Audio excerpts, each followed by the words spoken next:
Buah pelam si buah mangga, pohonnya ranum dahannya jatuh. Sambutlah salam dari saya.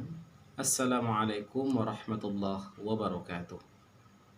Alhamdulillah wa syukurillah. Wassalatu wassalamu ala rasulillah wa ala alihi wa ashabihi wa walah amma ba'd. Segala puja dan puji hanya milik Allah subhanahu wa ta'ala, yang mana telah melimpahkan beribu-ribu nikmat kepada kita semuanya. Alhamdulillah, pada hari ini kita dapat bersua kembali walaupun dalam media sosial, dalam rangka peningkatan iman takwa kita kepada Allah Subhanahu wa taala. Salawat dan salam kepada Rasulullah sallallahu alaihi wasallam. Allahumma shalli ala sayidina Muhammad wa ala ali sayidina Muhammad. Assalamu alayka ya Rasulullah. Assalamu alayka ya Habiballah.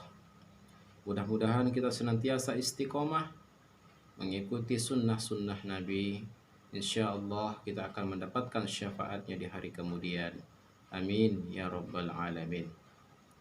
Anandaku semuanya, sebelum kita mulai pembelajaran kita pada hari ini, hari Jumat, Sayyidul Ayyam, penghulunya para hari, kita mulai dengan mendengarkan peningkatan iman dan takwa kita melalui program Imtak SD An-Nur. Mudah-mudahan tausiah yang Bapak berikan pada kesempatan yang singkat ini memberikan manfaat dan berkah bagi kita semuanya. Amin ya rabbal alamin. Pagi-pagi pergi ke sawah, sampai di sawah membajak tanah.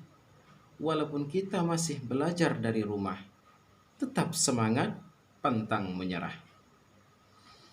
Baik anakku semuanya, pada kesempatan yang singkat ini, judul tausiah yang Bapak berikan adalah pentingnya toharoh. Toharoh secara bahasa berarti bersuci atau bersih. Sedangkan secara istilah atau hukum syara' menghilangkan hukum hadas untuk melaksanakan ibadah solat ataupun ibadah lainnya menggunakan air ataupun tayammum. Artinya, toharoh itu adalah menghilangkan kotoran dan najis yang dapat menghalangi sahnya ibadah kita kepada Allah Subhanahu wa taala. Toharoh mempunyai kedudukan yang utama dalam ibadah. Kalau toharoh kita sudah baik, toharoh kita sudah sempurna, tentu otomatis ibadah yang kita lakukan pun akan sempurna, akan baik pula. Sebaliknya, bila toharoh yang kita lakukan tidak baik, tidak sempurna, maka otomatis ibadah yang kita lakukan juga pun bisa jadi tidak sah, bahkan tertolak. Nah, anak-anakku yang dirahmati Allah Subhanahu wa taala, kewajiban tentang toharoh ini dapat kita lihat dalam Al-Quran, dalam surah Al-Ma'idah ayat yang ke-6. Allah Subhanahu wa taala berfirman, A'udzu billahi minasyaitonir rajim. Bismillahirrahmanirrahim.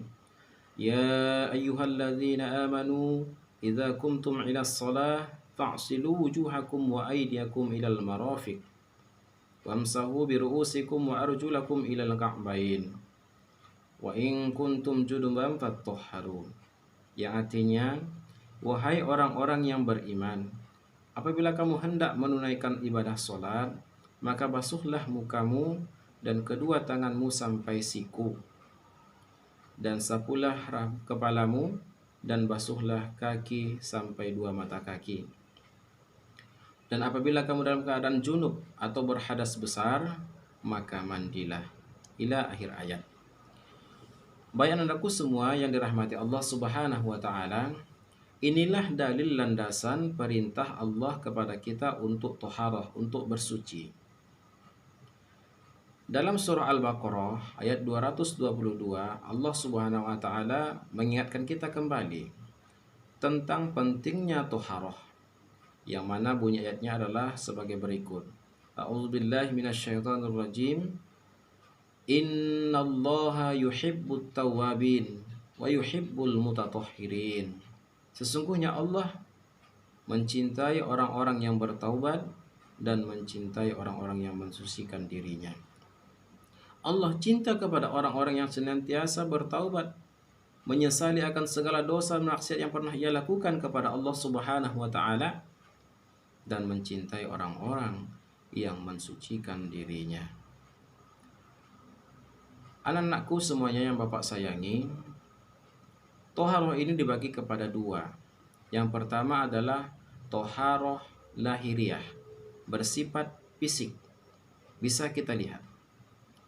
Yang kedua adalah toharoh batiniyah, yaitu yang tidak bisa kita lihat, yang tidak nampak, artinya di dalam hati kita. Kita bahas yang pertama adalah toharoh lahiriah, toharoh fisik. Toharoh fisik adalah menghilangkan hadas dan najis yang ada dalam badan kita, yang ada di badan kita. Hadas adalah sesuatu benda yang bisa dilihat, yang tidak bisa dilihat. Sementara najis adalah zat atau bendanya bisa kita lihat. Contoh, ketika kita misalnya sudah selesai buang air kecil, maka kita disebut berhadas. Tidak ada benda najis yang masih ada dalam diri kita, tidak bisa dilihat. Tetapi kalau najis, sifat-sifatnya ada, warnanya, ada baunya, dan ada rasanya. Hadas terbagi kepada dua, hadas kecil dan hadas besar. Toharoh untuk hadas kecil adalah dengan cara berwudu. Kita basuh anggota wudu kita. Kalau kita sudah selesai membasuh anggota wudu, maka kita dianggap suci. Toharoh untuk hadas besar adalah dengan cara mandi, yaitu yang kita kenal dengan mandi wajib. Maka kita basuh semua anggota badan kita dengan air yang suci lagi mensucikan. Maka kalau kita sudah lakukan, maka baru dianggap kita suci. Nah, inilah yang pertama anakku semuanya, toharoh lahiriah. Yang kedua adalah toharoh batiniyah. Toharoh yang tidak bisa kita lihat, berarti toharoh hati kita. Membersihkan hati kita dari sifat-sifat syirik dan maksiat kepada Allah Subhanahu wa taala, seperti sombong, ria, takabur, ujub, dendam, iri hati, dan lain sebagainya yang kita harus bersihkan dalam batin kita. Bagaimana cara membersihkan toharoh batiniyah ini? Yaitu dengan cara bertauhid dan bertaubat kepada Allah Subhanahu wa taala, dibarengi dengan amal-amal soleh. Kita perbaiki akidah kita kepada Allah Subhanahu wa taala. Kita bertaubat, menyesali akan perbuatan dosa yang pernah kita lakukan, dan berjanji tidak akan mengulanginya lagi, serta kita ganti hal-hal maksiat yang pernah kita lakukan dengan amal-amal soleh, ikhlas lillahi ta'ala.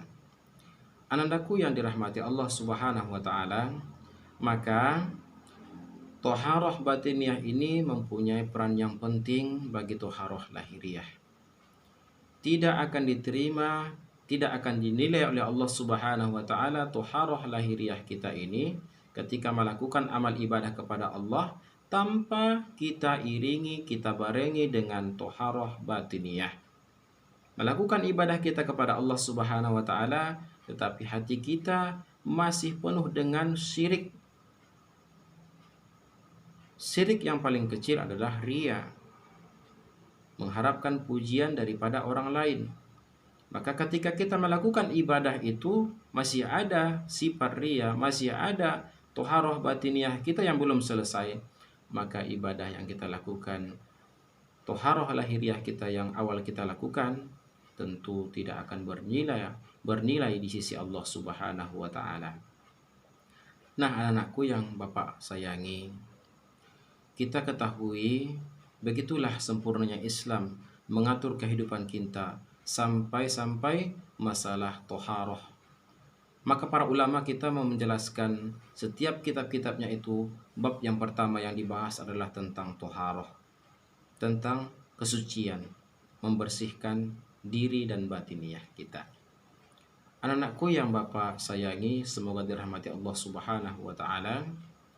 Kita ketahui bahwasanya saat ini kita masih dalam keadaan pandemi COVID-19. Kita disuruh untuk menjalankan hidup yang bersih. Islam sudah jauh-jauh hari mengatur tentang kehidupan kita, cara bertoharoh. Kita selaku umat Islam tentu harus mengamalkan ajaran Islam. Setidaknya kita mengamalkan, kita jaga wudhu kita. Kalau kita sudah menjaga wudhu kita, bukan saja tangan yang kita basuh, yang kita cuci, kita bersihkan, tetapi mulut, hidung, anggota wudhu kita yang lain pun kita bersihkan.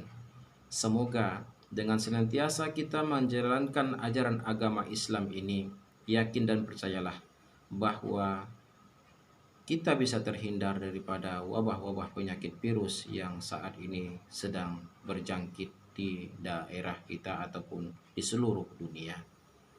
Anandaku yang Bapak sayangi, inilah tausiah yang Bapak dapat sampaikan pada kesempatan yang singkat ini. Mudah-mudahan bisa memberikan manfaat bagi kita semuanya dan memberikan berkah dalam kehidupan kita. Bapak tutup dengan sebuah pantun. Ambil duku di tepi sawah, memakai galah, galahnya patah. Demikian dulu materi ceramah. Semoga dapat mendatangkan berkah. Ilal liqa ma'as salamah. Wassalamualaikum warahmatullahi wabarakatuh.